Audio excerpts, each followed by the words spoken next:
Salut esprit curieux et bienvenue dans Éveil Minute. Aujourd'hui, on va parler d'un sujet que tu crois connaître mais que personne ne t'a jamais vraiment expliqué. Comment l'État a volontairement sabordé l'hôpital public français. Depuis 20 ans, tous les gouvernements jurent leur amour pour notre système de santé. Mais derrière les discours, les chiffres racontent une autre histoire. Des lits fermés, des soignants épuisés, des bâtiments en ruine et un service public qui s'effondre. Et ce n'est pas une fatalité, ce n'est pas une crise, c'est une stratégie. Bienvenue dans Éveil Minute. Ici, on t'offre la pilule rouge. À toi de décider si tu veux encore dormir ou enfin comprendre.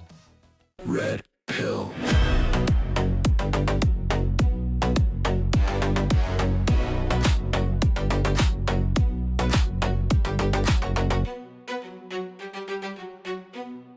Red pill. Souviens-toi, mars 2020, Emmanuel Macron, ton grave regard caméra, nous prendrons toutes les mesures nécessaires, quoi qu'il en coûte. Ce jour-là, la France entière voulait y croire, mais derrière la promesse, la trahison. 5700 lits fermés cette année-là, en pleine pandémie mondiale. À Paris, un lit sur 5 inutilisable faute d'infirmières. Les soignantes alertées, les ministres félicités et les caméras filmaient leurs larmes. Le ministère, au même moment, commandait des enquêtes pour comprendre pourquoi les lits étaient vides. La vérité, c'est qu'elles s'en vont, épuisées, déconsidérées, payées au rabais. Et pendant que la France applaudissait à 20h, la casse continuait. Un exemple parmi tant d'autres, en 2023, dans la petite commune de La Guiche en Saône-et-Loire, l'État voulait fermer 15 lits sur 60 et déplacer la cuisine à 60 km, alors que les lits étaient pleins à 88%. Résultat, des personnes âgées ont été envoyées à des dizaines de kilomètres de leur famille. Et pour le ministère, ça s'appelle de la mutualisation. Et ça montre une chose, même après la pandémie, le sabordage a continué.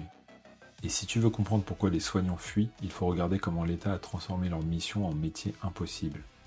Chaque année, 500 000 jeunes rêvent de porter la blouse, mais 5 ans après leur diplôme, un tiers a déjà quitté. Pas parce qu'ils n'aiment plus soigner, mais parce qu'ils n'ont plus le droit de le faire. Aujourd'hui, une infirmière passe plus de temps devant un écran qu'auprès d'un malade. Elle coche des cases, renseigne des tableaux, remplit des indicateurs. Un jour en diabétologie, le lendemain en cardiologie, sans repère ni continuité. Le patient devient une unité d'activité, la bienveillance une variable d'ajustement. Alors elles partent, certaines à l'étranger, d'autres quittent le soin pour de bon, et celles qui restent s'écroulent, ce qu'on appelle l'effet domino. Moins de bras, plus de charge de travail, plus d'épuisement, encore moins de bras. Et pendant ce temps, des services ferment, faute de personnel. C'est toute la machine qui s'autodétruit. Et cette machine, elle n'est pas tombée du ciel. Elle a été fabriquée pièce par ceux qui disaient la moderniser. Année 2000, après la canicule, le gouvernement lance le plan Hôpital 2007. Sur le papier, modernisation, efficacité, réforme. Dans les faits, le début du sabordage. Le plan introduit la tarification à l'activité, la fameuse T2A. Avant, un hôpital recevait chaque année un budget stable pour soigner. Après, il est payé selon le nombre d'actes réalisés. Plus tu opères, plus tu gagnes. Moins tu produis, moins tu vaux. C'est la logique du supermarché appliquée à la santé. Chaque soin devient un produit, chaque patient un chiffre. Et derrière cette idée, des énarques persuadés que la médecine se gère comme une usine. Puis vient la loi HPST, portée par Bachelot. Désormais, à l'hôpital, le seul patron, c'est le directeur. Les médecins ne décident plus, ils obéissent. Les services deviennent des centres de profit et le soin devient un poste budgétaire. Depuis ces réformes, tout s'est inversé. En 20 ans, on a supprimé 80 000 lits et créé 100 000 postes de bureaucrates. Voilà la modernisation du système. Des couloirs vides et des bureaux pleins. Des chefs de pôle, des comités de pilotage, des réunions de performance. On parle de flux, de rentabilité, de taux d'occupation. Mais un hôpital plein à 100%, c'est un hôpital incapable d'encaisser la moindre crise. Et quand le Covid arrive, c'est la chute libre. Des bébés transférés à 200 km faute de réa pédiatrique. Des patients sur des brancards dans les couloirs. Un système qui craque parce qu'on a confondu soins et rendement. Et pendant qu'on te parlait de réformes courageuses, les gouvernements successifs poursuivaient la même recette. Sous Hollande, la loi Touraine promettait de remettre le patient au cœur du système. En réalité, elle a consolidé la logique d'entreprise. Les directeurs gardent tout pouvoir, les budgets restent fermés, la T2A continue. Puis arrive Macron, avec Olivier Véran, le même qui quelques années plus tôt avait défendu cette loi.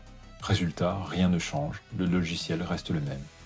Le Ségur de la santé, présenté comme le tournant historique, 19 milliards promis, à peine 1,5 milliard pour les hôpitaux. Le reste, c'est de la dette et du numérique. Les soignants ont touché plus 300 €. C'est une prime, pas une réforme. En réalité, le Ségur, c'est du maquillage. L'austérité continue, les pénuries s'aggravent. Ils ont changé le discours, mais pas le système. Et pendant que les gouvernements empilent les plans, les conséquences tombent comme des dominos. Été 2023, plus de la moitié des urgences bretonnes sont obligées de réguler la nuit. Tu dois appeler le 15 avant d'y aller, et si le régulateur dit non, tu restes chez toi. À Saint-Brieuc, Guingamp, les patients font 50 km pour une radio ou une perfusion. Tout le reste du système est grippé. Pas assez de généralistes, pas de radiologues, pas d'aide à domicile, alors tout finit aux urgences. Un urgentiste résume, l'hôpital c'est devenu un château de cartes, quand un maillon lâche, tout s'écroule. Et chaque été, on rejoue la même scène. Et au bout du tunnel, c'est la même histoire, quand le public meurt, le privé s'engraisse. Les cliniques privées recrutent à tour de bras, salaires plus élevés, horaires fixes, locaux flambant neufs, pendant que l'hôpital public peine à chauffer ses chambres.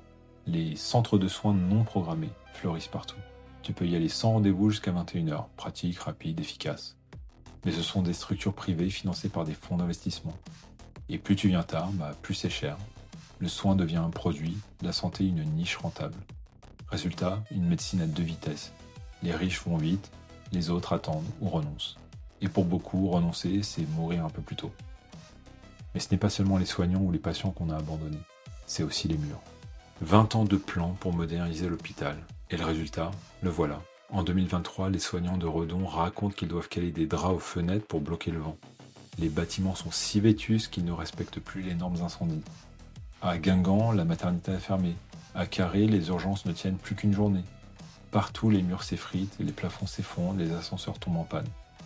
8 centres hospitaliers bretons attendent une rénovation depuis plus de 10 ans. Mais l'État exige qu'ils s'autofinancent. Comment ? En faisant plus d'activités. Traduction, faire tourner les blocs opératoires pour rembourser les dettes. C'est un cercle vicieux. Pour réparer les murs, il faut d'abord épuiser les soignants. Et derrière les bâtiments fissurés, il y a des vies fissurées. Des médecins rappelés en congé, des infirmières qui s'effondrent en larmes dans les vestiaires, des chefs de service qui démissionnent faute d'écoute. Voilà la réalité. La République est en panne au propre comme au figuré. Ses murs se dégradent à l'image de ses valeurs. Et pendant que les hôpitaux tombent en ruine, certains continuent d'en tirer des milliards. Pendant que les soignants comptent les compresses, d'autres comptent des dividendes. Un traitement contre l'hépatite C, 41 000 €. Coût réel, 200. Un vaccin Pfizer, 36 milliards de bénéfices. Et dans les pharmacies d'hôpitaux, il manque du paracétamol. Ce n'est plus le patient qu'on soigne, c'est le chiffre d'affaires. Les laboratoires fixent les prix, les politiques valident et l'État rembourse. Les groupes pharmaceutiques engrangent pendant que les hôpitaux publics mendient pour réparer un scanner. Et quand des journalistes comme ceux du Mediasplan osent demander des comptes sur la gestion des hôpitaux publics, on leur intente des procédures judiciaires pour les faire taire. Même la transparence est devenue un risque. Bienvenue dans un monde où la maladie rapporte et où la santé coûte trop cher, où l'on protège les profits plutôt que les patients, et où la France, autrefois modèle de médecine universelle, devient peu à peu une succursale du marché. Et à la fin de cette chaîne, il ne reste qu'un symbole, l'hôpital public en état de mort clinique. La France consacre 11% de son PIB à la santé comme ses voisins, mais elle dépense 20% de moins que l'Allemagne, tout en payant ses soignants 2 fois moins. Et en frais de gestion, on dépense presque autant que les États-Unis. C'est le paradoxe absolu, un système pauvre, épuisé, mais noyé sous la bureaucratie. Trop de paperasse, pas assez de bras. Trop de discours, pas assez de lits. Et surtout, plus aucune marge, plus aucune réserve. Ils ont géré l'hôpital comme une entreprise, jusqu'à le rendre incapable d'encaisser la moindre crise. Et c'est là que la réalité frappe. On ne s'en rend compte que le jour où on en a besoin. Quand c'est ton père, ta sœur ou ton enfant qu'on garde 10 heures sur un brancard, qu'on t'explique qu'il n'y a plus de lit, plus de place, plus personne. C'est là que tu réalises que la France n'a plus d'hôpital public. Et pourtant, chaque année, nous payons. Nous payons plus d'impôts, plus de taxes, plus de cotisations sociales pour financer entre autres cet hôpital public. Mais où passe cet argent ? Sûrement pas dans les chambres, ni dans les salaires, ni dans les soins. Il se perd dans les étages, dans les agences, dans les cabinets d'audit, dans les réformes, les plans, les commissions. L'hôpital, c'était notre bouclier collectif. Aujourd'hui, on continue de le financer, mais il ne protège plus personne. On paye toujours plus pour toujours moins. Et pendant qu'on t'explique qu'il faut encore faire des économies, c'est ta santé et celle de tout un pays qu'il brade au prix du marché. Alors, tu as pris la pile rouge ? Bienvenue dans le monde réel. Like, commente, abonne-toi et surtout, réveille les autres en partageant. À bientôt.